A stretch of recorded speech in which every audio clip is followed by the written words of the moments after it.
si j'ai bien compris le projet de Res Publica 2, c'est bien une rupture totale. Un coup de balai là-dedans. De rupture mentalement, culturellement et les méthodes aussi. Les pratiques et les méthodes.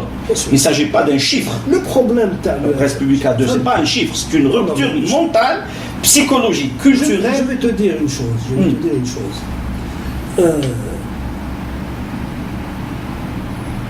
À un moment donné,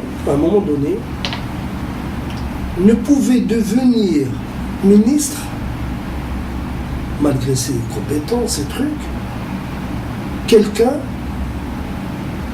que s'il était parrainé par le FLN. Ne pouvait devenir maire que s'il était parrainé par le FLN. L'article 120. Parce qu'il y a... Non, mais il y a une logique. C'est devenu une entreprise. Une entreprise à caractère économique. Parce que quand la Qasma ou quand la Muhafara donne pouvoir à quelqu'un, lui garantit une élection dans une APC, il faut voir les conséquences. Qu'est-ce qu'il en résulte? Les marchés. Les ressources financières. L'enrichissement illicite. C'est une véritable gangrène. C'est ça.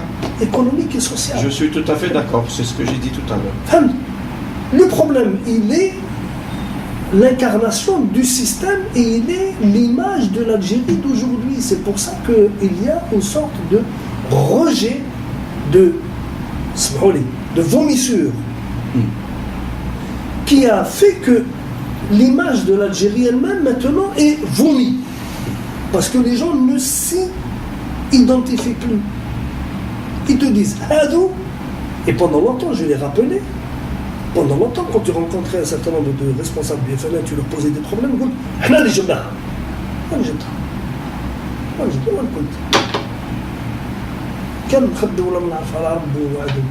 le type qui m'a dit ça, il était prisonnier de Bouteflika à la frontière du Mali.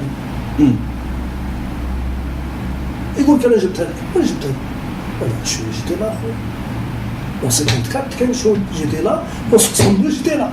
En 54, les premiers mois de 54, j'ai connu le couvre-feu de l'armée française. En juillet 62, j'ai connu le couvre-feu de Tahrazbeli.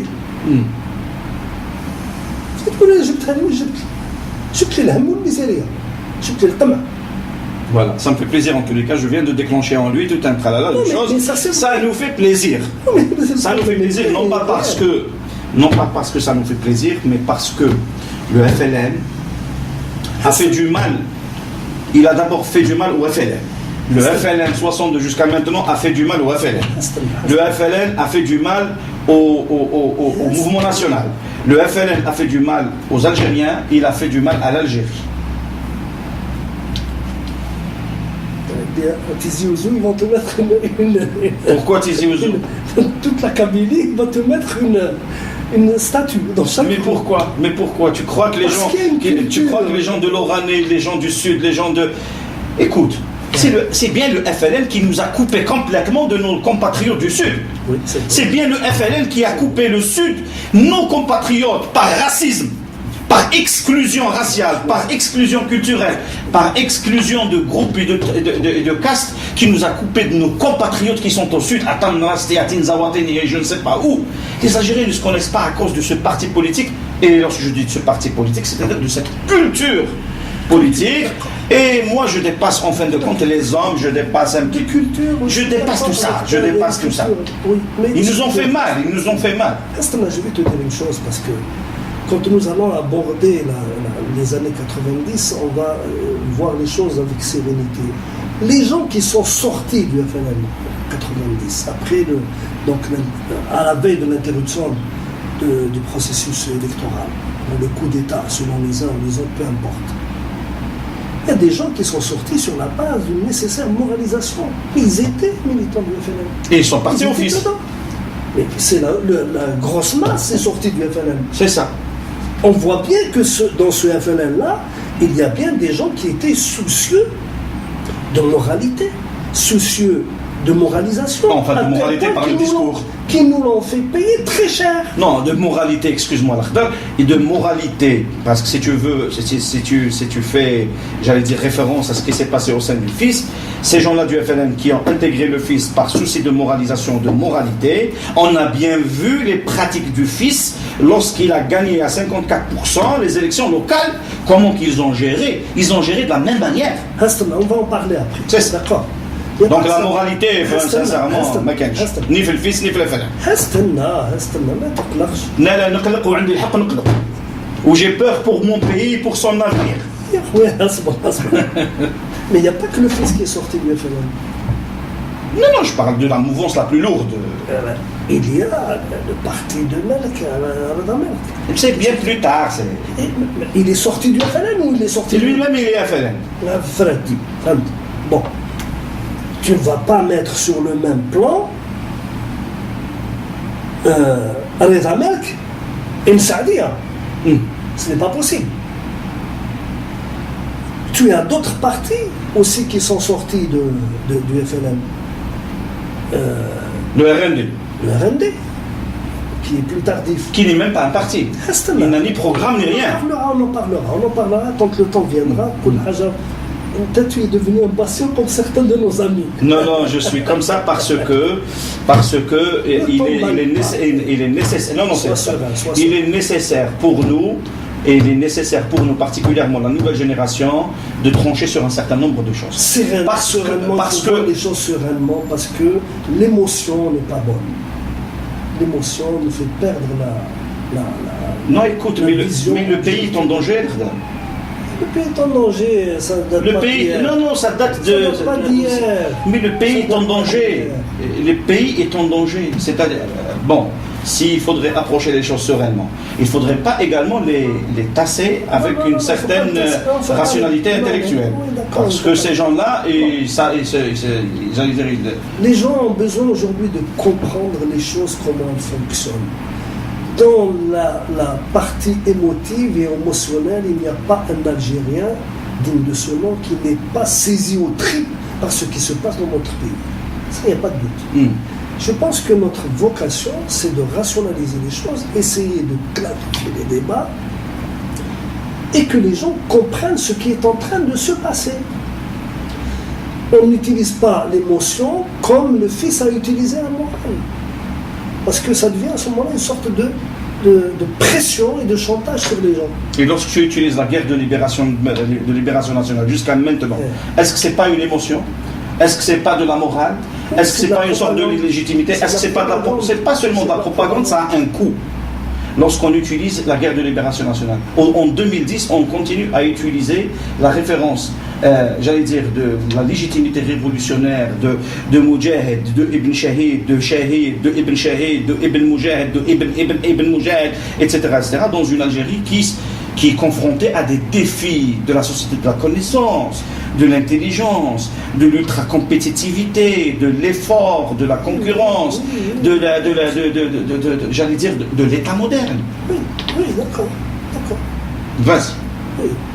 Et tout ça, ce que tu dis est vrai.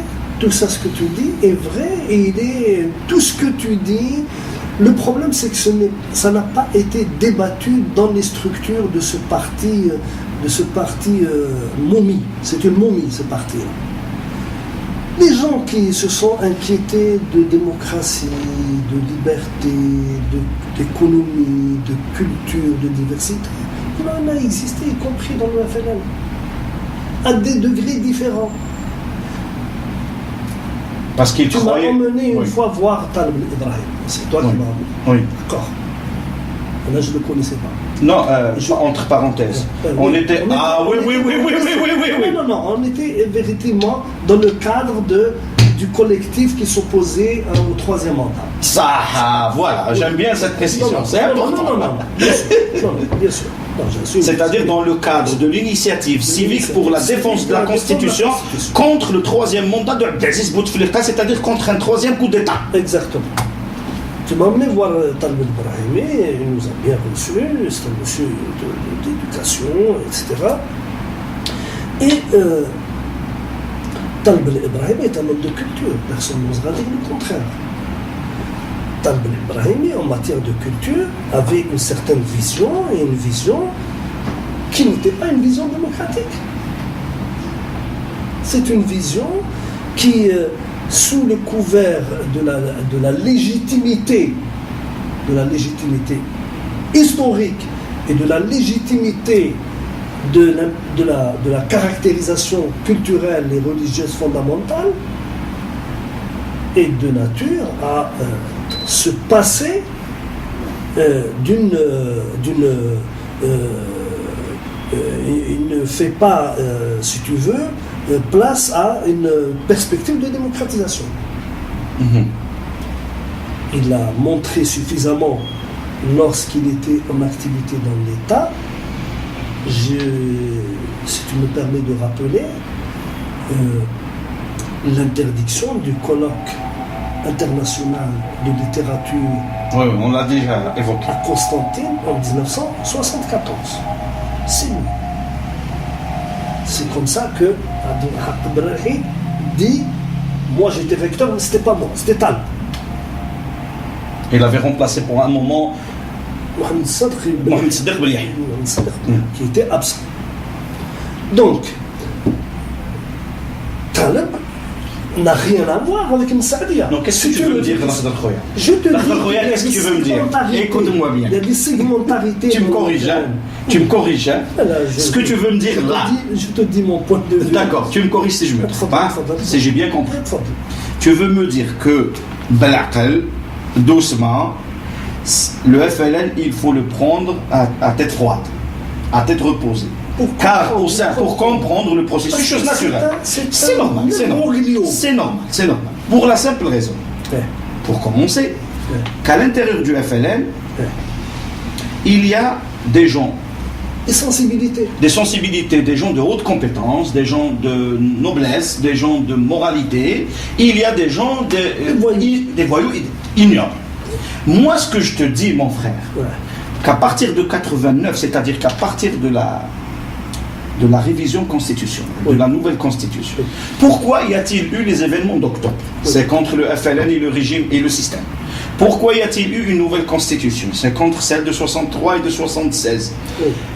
À ton avis, à toi maintenant, était-il nécessaire pour l'Algérie de 89, post-89, de vouloir changer les choses avec un parti qui s'appelle le FLN, c'est-à-dire vouloir changer les choses de l'intérieur du FLN, ou bien l'Algérie avait besoin d'une rupture avec cette culture et cette mentalité et ces pratiques pour pouvoir aller au-delà de ces crises, de cette Algérie qui a été non seulement comment dirais-je, on a confisqué l'indépendance, on a détruit le pays, on l'a volé, on l'a violé. Donc, moi, ce que je te dis, tout simplement, qu'indépendamment des hommes qui peuvent être bons, hein, je ne sais rien, où je connais aussi des gens très bons au sein du FIS, au sein du FLN, au sein du RCD, au sein du FFS, et je connais des gens qui sont diaboliques au sein de ces partis-là. Problème ne se pose pas. Y compris moi-même, je suis de temps en temps diabolique, je suis de temps en temps angélique, chose naturelle. C'est normal. Tu connais le côté angélique. Ok. C'est ce que je veux. L'Algérie, à un moment de son histoire, n'avait-elle pas besoin d'une véritable rupture pour passer à autre chose? Oui, c'est indiscutable. Seulement, il ne faut pas faire avec le FLN comme on a fait avec le PPA. Le PPA, personne ne le rend compte maintenant, c'est fini, c'est terminé, c'est au placard. On oublie, on efface. Or, le PPA, c'est une histoire aussi sanguinaire que celle du FLN. C'est des liquidations, c'est des exclusions, c'est des tueries, c'est du vol, c'est de l'escroquerie. Ça, on le sait. Mais qui parle aujourd'hui du PPA? Qui dit encore, qui a le courage de dire que Salih el-Hajj, quand il partait en Orient, chez les potentats d'Orient, quand il rapportait de l'argent qui était donné à l'étoile nord-africaine, il partageait en deux. Il dit ça, c'est el-Hajj, ou Hada le monde Zara. Hada, Boudiaf le dit. Personne ne le dit. Il est devenu Zahim, un grand Zahim, tout blanc. Non. C'est pour ça qu'il faut... Mais il y avait des gens, des jeunes, peut-être des aventuriers, je ne sais pas comment, en 54, qui ont dit bastard, l'Algérie a besoin d'autre chose. Maintenant, l'Algérie n'a-t-elle pas besoin d'autre chose? C'est certain. Indiscutablement. Non, je n'appelle pas une guerre, je n'appelle pas une rébellion. Indiscutablement. D'accord. Indiscutablement. Mais demain, le FNL disparaît, c'est ni vu ni connu. Il faut qu'il reste, il faut qu'il rende des comptes. Ah, d'accord. C'est une autre approche, d'accord. Il faut qu'il rende des comptes. Merci Mohamed. Tu étais à la Muhafada de Batna. Tu as accaparé des terres. À quel titre? T'as Babek? Mais non, il y a Atarmik Telmir. Calme-toi, c'est tu t'emportes. Calme-toi. Essayons de rationaliser, d'analyser doucement. Doucement. Tu m'as contaminé. Doucement, mon frère. Doucement. Il faut faire très attention aux questions des ruptures, surtout les ruptures institutionnelles. Pourquoi? Parce qu'on passe l'éponge. Il ne faut pas passer l'éponge. Je ne dis pas qu'il faut traduire les gens en justice. Pourquoi pas? Non, Khalina, c'est pas mon affaire. Ça, c'est l'affaire de l'État qui sera mis en place par des élections libres qui l'obligeront à rendre des comptes aux citoyens. Je ne sais pas si je le verrai de mon vivant. J'espère. Mais il faut que la mémoire continue. Il faut que ces gens soient comptables de ce qu'ils ont fait. Devant le peuple et devant l'histoire. Devant la mémoire, qui est la mémoire de ce pays. Si on ramenait maintenant tout ça à une sorte d'analyse exhaustive sur ce qui s'est passé après 89. Oui. Le pouvoir, le système, le régime, atypique son nom, je ne sais rien, on attribue Galhouma, je ne sais rien, c'est fictif. Le système, le régime, a-t-on un système? Je ne pense pas. Un régime, oui. Qui a utilisé l'équation de la bipolarité comme un moyen de transition et comme un moyen de gouvernement. FLN, fils, et derrière le rideau, il y avait l'armée qui contrôlait tout le monde, qui poussait tout le monde, etc. Dans cette perspective d'analyse,